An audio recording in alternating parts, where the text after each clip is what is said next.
مولانا محمد جلال الدین رومی رحمۃ اللہ علیہ بیان کرتے ہیں کہ صحابہ کرام نے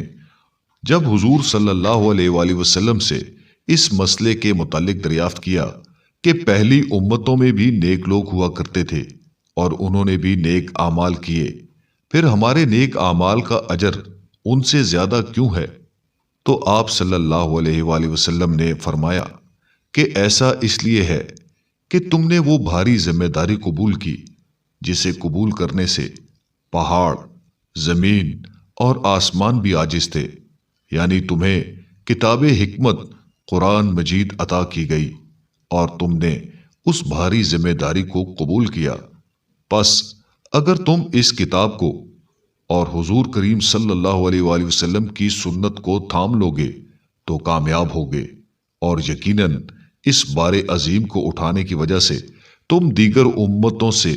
زیادہ اجر و ثواب کے مستحق ہوگے۔ مولانا جلال الدین رومی نے اس حکایت میں امت محمدیہ صلی اللہ علیہ وآلہ وسلم کی فضیلت دوسری امتوں پر بھی واضح کی ہے۔ دیگر امتوں نے اللہ عز و جل اور اس کے بھیجے ہوئے پیغمبروں کے پیغام کو جھٹلایا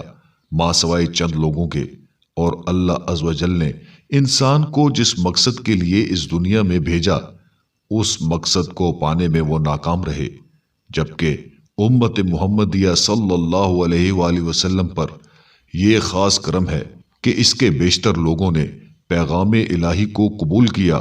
اور صرف کچھ لوگ ایسے تھے جنہوں نے اس پیغام کو جھٹلایا۔